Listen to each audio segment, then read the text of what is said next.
సాగర్ ఎడమ కాలువ 3వ జోన్ను పరిశీలించిన టీడీపీ నేత అల్లా వెంకట గోపాలకృష్ణారావు.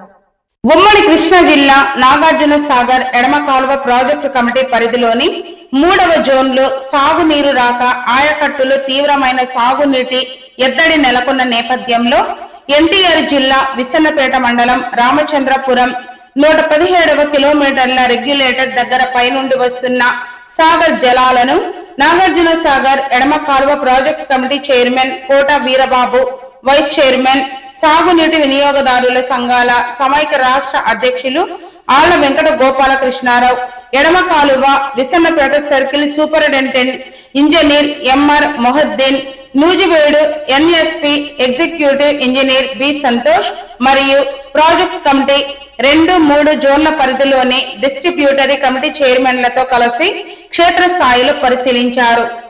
ఆళ్ల వెంకట గోపాలకృష్ణారావు, వైస్ చైర్మన్, నాగార్జున సాగర్ ఎడమ కాలువ ప్రాజెక్ట్ కమిటీ. ముఖ్యంగా మన రాష్ట్రం విడిపోయినాక నాగార్జున సాగర్ ఎడమ కాలువ 2-3 జోన్ల కింద 3,62,000 ఎకరాలు ఉంటే జోన్ 3 కింద మనం నిలబడిన దగ్గర నుంచి 2,11,000 ఎకరాలకి ఇక్కడి నుంచి రెగ్యులేషన్ జరుగుతూ ఉంటుంది. 117 కిలోమీటర్లు. దీనికి సంబంధించి గత డిసెంబర్ 5వ తారీఖున కేఆర్ఎంబి 12 టీఎంసీలకి ఆర్డర్ ఇవ్వడం జరిగింది, తెలంగాణ రిలీజ్ చేయమని. రకరకాల సాంకేతిక పరమైన ఇబ్బందులు, తెలంగాణ పై ప్రాంతంలో కూడా 2వ క్రాప్కి ఇవ్వటం వల్ల ఇప్పుడు వరకు దగ్గర 1.5 టీఎంసీనే 3rd జోన్కి వచ్చింది. ఇప్పుడు ఇక్కడి నుంచి చూస్తే మైలవరం బ్రాంచ్ కాలువకి సంబంధించి మైలవరం కానీ, తిరువూరు కానీ, కింద నందిగామ నియోజకవర్గంలో అక్కడ వరకు దగ్గర ఒక 90 కిలోమీటర్లు. ఇటు నూజివేడు బ్రాంచ్ కాలువ పరిధిలో చూస్తే నూజివేడు, గన్నవరం నియోజకవర్గాలు, వేంపాడు పరిధిలో నూజివేడు నియోజకవర్గం ఇవన్నీ కూడా ఉన్నాయి. ఒక 70-80 కిలోమీటర్లు వెళ్తే కానీ చివరికి వెళ్లే పరిస్థితి లేదు. ఇప్పుడు తీవ్రంగా గ్రౌండ్ వాటర్ సమస్య కూడా ఉంది 3వ జోన్లో. ఎట్టి పరిస్థితిలో కూడా 900 క్యూసెక్లు అని చెప్తా ఉన్నారు. ఇప్పుడు 117 దగ్గర మనం రాష్ట్ర ప్రభుత్వం విజ్ఞప్తి చేసింది, ప్రాజెక్ట్ కమిటీ కూడా విజ్ఞప్తి చేశాం. మనకి 1700 క్యూసెక్లు నిరాటంకంగా ఒక నెలకి ఇవ్వమని అడిగాం 101 కిలోమీటర్ బోర్డర్కి.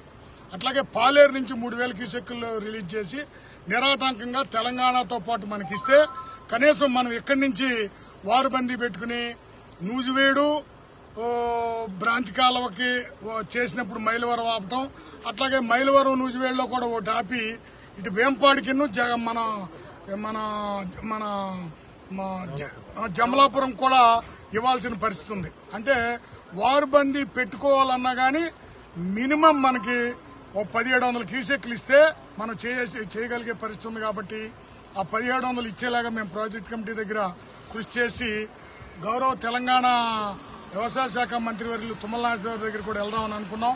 ఆయన ఈరోజు అందుబాటులో లేరు కాబట్టి ఎప్పుడుంటే అప్పుడు కోట వీరబాబు గారు, మేము చైర్మన్లు వెళ్ళి తెలంగాణకి రిక్వెస్ట్ చేసి ఉన్న వాస్తవ పరిస్థితి వివరించి 1700 క్యూసెక్లు కిందకి తీసుకొచ్చి ఎడమ కాలువ 3వ జోన్లో ఉన్నటువంటి మిర్చి, పత్తి, పొగాకు, మామిడి, మొక్కజొన్న ఈ పైర్లు రక్షించడానికి మా వంతు కృషి చేస్తామని చెప్పి మేము మనం చేస్తా ఉన్నాం. జోన్ 3, జోన్ 2లో ఈ సాగునీటికి సంబంధించినటువంటి సమస్య చాలా తీవ్రంగా ఉంది. ఆ విషయమే కొత్తగా ప్రాజెక్ట్ కమిటీ ఏర్పాటైన తర్వాత ఒకసారి పరిశీలన చేయాలనేటువంటి ఆలోచనతో ప్రాజెక్ట్ కమిటీకి సంబంధించినటువంటి ముఖ్యులందరూ కూడా ఇక్కడ రావడం జరిగింది. ప్రధానంగా 2 రాష్ట్రాలుగా విడిపోయిన తర్వాత పైన ఉన్నటువంటి రాష్ట్రం వాళ్ళ స్వప్రయోజనాలను చూసుకుంటూ దిగువన ఉన్నటువంటి మనం ఎన్నిసార్లు అప్పీల్ చేసినా కూడా సరిగా స్పందించినటువంటి కారణంగా ఈరోజు కూడా మనకు రావాల్సినటువంటి భాగం ఏదైతే ఉందో అది ఎంతవరకు కూడా ఫుల్ఫిల్ కావడం లేదు. మనం అడుగుతూ ఉన్నాం కానీ వాళ్ళు ఇచ్చే దాంట్లో వివక్ష చూపిస్తూ ఉన్నారు. దానివల్ల మనం అన్ని కాలువలకి సక్రమంగా నీరు అందించలేనటువంటి పరిస్థితి ఒకవైపు. గత 5 సంవత్సరాల విధ్వంసక పాలనలో పూర్తిగా ₹1 కూడా కాలువల మీద కానీ, షట్టర్స్ మీద కానీ, గేట్ మీద ఖర్చు పెట్టినటువంటి వైనం కానీ, దానివల్ల ఇప్పుడు ఇక్కడ కాలువను మూసినా కూడా లీకేజ్ కింద 1.5 ఫీట్ దగ్గరగా షట్టర్స్ డ్యామేజ్ అయి ఉండి షట్టర్ క్లోజ్ చేసినా కూడా పక్కన ఉన్నటువంటి వేంపాడుకు పోకుండా కిందకే పోయేటువంటి పరిస్థితి. కాబట్టి వీటన్నిటినీ కూడా ఇమీడియట్ గా అధికారులతో చెప్పి ఎస్టిమేట్ వేయించడం, అట్లాగే మరలా తెలంగాణ ప్రభుత్వంతో కానీ అక్కడ ఉన్నటువంటి ఇంజనీరింగ్ అధికారులతో కానీ మరొకసారి మాట్లాడి మనకి మార్చి వరకు కూడా దగ్గరగా